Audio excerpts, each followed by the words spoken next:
kalau sebuah gambar atau itu sebuah ijazah banyak rekayasanya, pasti akan error. Assalamualaikum warahmatullahi wabarakatuh.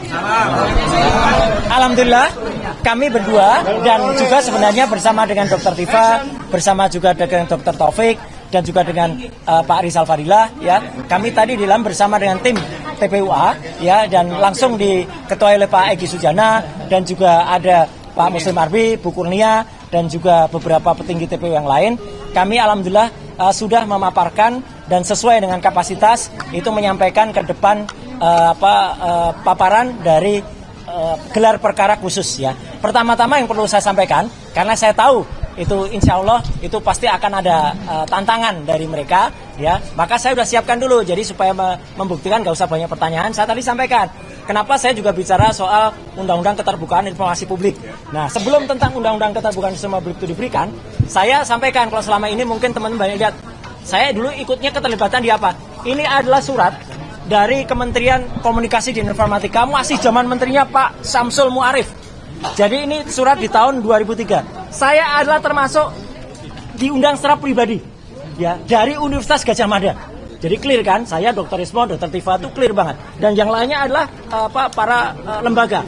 Kemudian saya tadi juga sempat, karena ada DPR, saya sampaikan juga.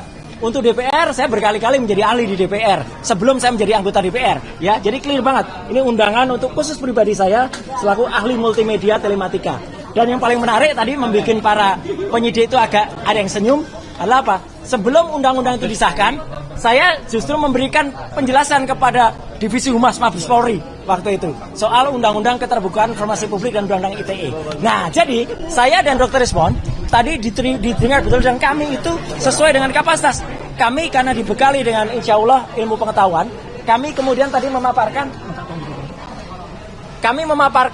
apa yang ada, yang tadi mungkin pada saat masuk sudah disampaikan, tapi ini saya jelaskan lagi. Saya menjelaskan tentang analisis teknis ijazah dan skripsi yang 99,9% palsu, ya. Dan saya terbuka sekali, kami terbuka. Paparan ini baik secara hardware maupun secara software tadi kami berikan dan Pak Kepala pimpinan itu suka sekali menerima, langsung dibaca dan langsung di-copy untuk anggota supaya nanti bisa di semuanya, ya. Dan yang jelas kami berangkat dari paparan ketika Fakultas Kehutanan UGM, yaitu Dekan Fakultas Kehutanan Sigit Sunarsa itu memaparkan tentang ijazah fotokopi yang sudah dipaparkan tahun 2022. Salah satu TV waktu itu yang mewawancarai dia, dan ini saya gunakan sebagai alas hukum pertama. Artinya ada fotokopi ijazah yang kemudian bisa kita analisis. Tapi kemudian saya sama dengan Dr. Ismon, karena itu hanya berupa fotokopi dan masih hitam putih, kami belum bergerak sampai ada seorang kader dari Partai Solidaritas Indonesia, si Dian Sandi, itu mengupload. Nah, karena ada ini, sekali lagi saya katakan, justru sebenarnya postingan dari Dian Sandi inilah yang kemudian membuat gaduh, membuat heboh. Karena dengan adanya foto paparan yang berwarna ini, dari sini dikatakan asli, Dr. Ismon kemudian nanti akan cerita, kemudian akan meneliti soal cap yang ternyata tertempel oleh pas foto, ya. Dan itu jelas banget, tadi penjelasannya jelas banget, pakai red, green, blue, berapa skalanya clear banget, ya. Jadi ini kemudian kita teliti dengan ELA, Error Level Analysis. Dan meskipun ELA ini sudah kami sampaikan, saya tunjukkan yang namanya ELA itu adalah untuk memeriksa kalau sebuah gambar atau itu sebuah ijazah banyak rekayasanya, pasti akan error. Teman-teman lihat, ini ijazah saya tahun 91. Dengan dikoreksi pakai ELA, dengan dites pakai ELA, masih ada huruf-hurufnya masih kelihatan. Bahkan kalau ini full di ELA, teman-teman bisa lihat, masih ada bekas-bekas jejaknya. Tuh, masih ada. Artinya ini asli. Itu legislasinya juga masih ada, ya, legalitasnya masih ada, pas foto saya juga masih kelihatan, logo UGM masih kelihatan. Nah, pasti pada bertanya, gimana dengan ijazahnya Joko Widodo kalau di ELA? Ini hasilnya. Nah, sorry, separuh dulu biar nggak langsung lihat kacau. Nah, lihat, ini ijazahnya yang disebut-sebut Joko Widodo. Runyam, begitu di ELA hancur dia. Artinya ijazah ini sudah direkayasa pada bagian logo, pada bagian foto. Bahkan ketika kita ELA secara full, kelihatan sekali. Tuh, hancur. Sekali lagi semua presentasi ini tadi saya paparkan dan tanpa terputus dan pimpinan rapat senang sekali dengan rapat karena ini benar-benar sangat signifikan dan definitif. Kedua, soal foto. Foto saya sampaikan bahwa kalau foto itu asli, ini foto di ijazah saya tadi dengan foto saya sekarang. Ada software yang namanya face comparison, itu akan mengatakan match. Mau kita tahun berapapun, tua sekalipun, software ini ngerti, dia punya algoritma yang bisa mengerti, to match. Kemudian kalau foto di ijazah Jokowi ditampilkan dengan fotonya Jokowi sekarang, apa hasilnya? Ini, not match, tidak cocok. Foto di ijazah Jokowi tidak cocok dengan wajah Jokowi, clear ya. Terus kemudian cocoknya dengan siapa? Nah, saya memeriksa banyak foto. Akhirnya masuklah foto seseorang namanya Dumatno Budi Utomo. Apakah foto Dumatno ini kemudian ada yang cerita, oh tahun 85 Dumatno itu baru 8 tahun. Ya bukan tahun 85 ini dipalsukan. Tahun berapa dipalsukan? Nah itu nanti akan terjawab. Apakah tahun 2012, apakah tahun 2017, itu nanti akan terjawab. Dan kalau diperlukan itu bisa kita paparkan juga. Nah yang jelas apa? Kemudian kita periksa sekarang, ini yang paling penting. Soal identik atau tidak identik. Ijazahnya Joko Widodo 1120, saya tadi langsung tembak kepada Pak Dirtipidum, Pak Juandani. Karena Bapak menampilkan ini, yang saya tampilkan ini. Bukan lagi punyanya PSI. Karena ini yang ditampilkan di Barreskrim. Karena ini yang dianggap resmi. Meskipun ini fotokopi, ini lipatan. Teman-teman lihat, 1120. Saya menggunakan 3 ijazah pembanding. Dan saya transparan, terbuka. Tidak ditutup-tutupi ijazahnya yang mana. Itu tadi saya tantang, saya challenge. Jadi kalau Barreskrim, Pak Juandani senyum tadi. Tolong tampilkan nomor ijazahnya. Ini nomor ijazahnya. 1115 milik Fronojiwo. Saya berani tampilkan ijazahnya untuk pembanding. Jadi kalau Pak Fronojiwo tadi bahkan dikatakan, berani nggak kalau nanti Pak Fronojiwo dihadirkan? Sangat berani. Ya, 1115 Fronojiwo, kecuali yang ini. Nah, tadi ketika yang ini nggak mau ditampilkan nggak mungkin karena beliau sudah meninggal. Ya, ini Pak Hari Mulyono almarhum 1116.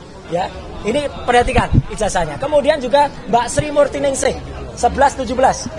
Apa yang penting bagi 3 ijazah ini? Teman-teman semua, sebentar saya buka dulu 1117 ya. Nah, 1117 saya buka. Ini jelas betul. Meskipun ini fotonya nggak kelihatan, nggak apa-apa. Tapi yang penting adalah nomor ijazahnya dan karakter ijazahnya. Sekarang komparasinya. Nah, ini yang paling penting. Teman-teman semua, lihat pada gambar ini. Di sini kelihatan betul. Ini ijazah milik Joko Widodo yang di atas, ijazah Hari Mulyono, Fronojiwo, dan Sri Murtiningsih. Apa yang bisa teman-teman lihat? Perhatikan saja di sini. Ini udah huruf A. Ini ada logo. Ijazah nomor 1117 Sri Murtiningsih, huruf A-nya masuk. Ijazah milik 1115 Fronojiwo, huruf A-nya juga masuk. Saya yang kepotong, ijazahnya milik Hari Mulyono, huruf A-nya juga masuk. Ijazah milik Joko Widodo 1120, huruf A-nya dalam bahasa Jawa mencotot. Mencotot itu artinya keluar. Jadi tidak identik. Catat saja. Ijazahnya Joko Widodo mencotot, ya, mencotot itu keluar, artinya tidak identik. Bahkan Dr. Rismon itu mengambil 6 perbedaan, ya, jadi luar biasa. Kemudian tadi saya juga menjelaskan bagaimana soal skripsi. Ini yang paling penting. Saya, Dr. Rismon, Dr. Tifa, kami memperoleh bukti skripsi ini langsung, dan ini adalah primary evidence. Langsung dari tangan pertama, langsung dari Ibu Wakil Rektor, Ibu Profesor Wening Udasmoro, dan Wakil Rektor juga si Aji ya gitu. Jadi kami dapatkan langsung, bukan mencuri. Ya, soalnya ada yang menuduh Dr. Himon mencuri. Gila itu orang itu. Ya, gitu. Menurut kami dapat langsung dan kami periksa seizin beliau. Ini skripsinya. Skripsinya yang menarik adalah langsung saja ke sini daripada terlalu lama. Nah, skripsinya adalah ada perbedaan sangat jelas bahwa pada tahun 85 ketika skripsi ini dibuat konon November, di sini sudah terus Profesor Dr. Insinyur Ahmad Soemitro. Padahal Profesor Ahmad Sumitro, harusnya pakai U, baru mengucapkan pidato pengukuhan guru besar pada bulan Maret tahun 1886.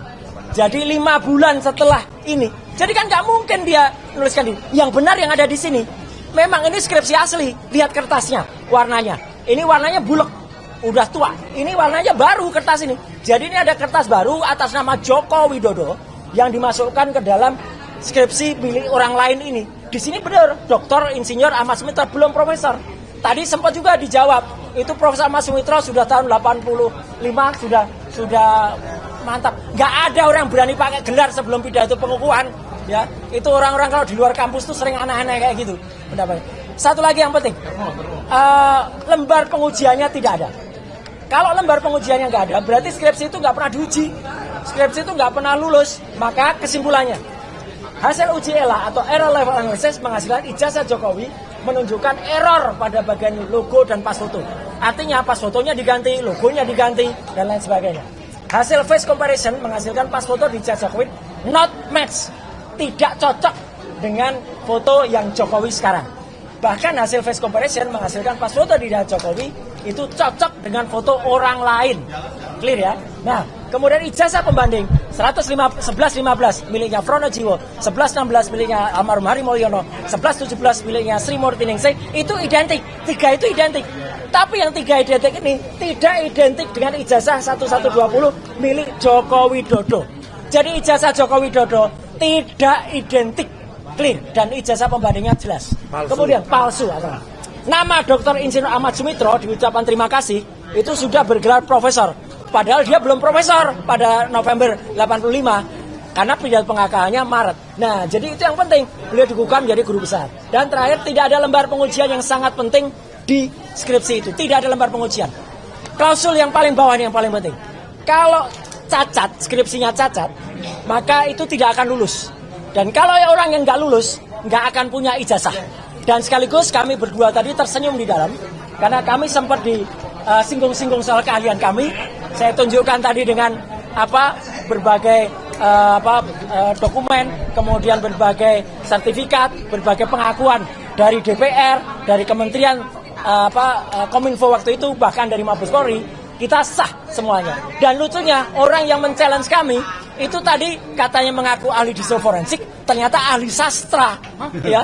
Karena dia nggak punya presentasi apapun, cuman ngomong aja bla bla bla bla bla. Kemudian sempat ini fakta ya, saya tidak menutupi, sempat di stop oleh Pak Kepala Rawasidik, karena udah kamu nggak, dia pengatakan kamu loh itu, udah kamu nggak usah cerita itu, kami sudah tahu, cerita saja apa yang kamu bisa bantah untuk mereka, untuk beliau-beliau itu. Gitu. Dan ternyata nggak bisa, cuma nomor-nomor aja. Nah, biar tambahkan Dr. Rismon, silakan. Jadi kesimpulannya dari hasil gelar perkara ini apa, Pak? Insya Allah kita hanya bisa berharap, ya. Kita manusia itu kan tidak mungkin sempurna. Jadi kita hanya berdoa dengan bantuan media semuanya, ya. Moga-moga apa yang saya persembahkan untuk TPUA, apa yang kami persembahkan untuk ini bisa diterima dan bisa mengubah, ya, apa yang kemarin terjadi. Tapi tentu itu semua kita juga harus mohon doa, moga-moga mereka semua yang ada di ruangan diberikan hidayah oleh Allah Subhanahu wa taala. Amin. Itu ya.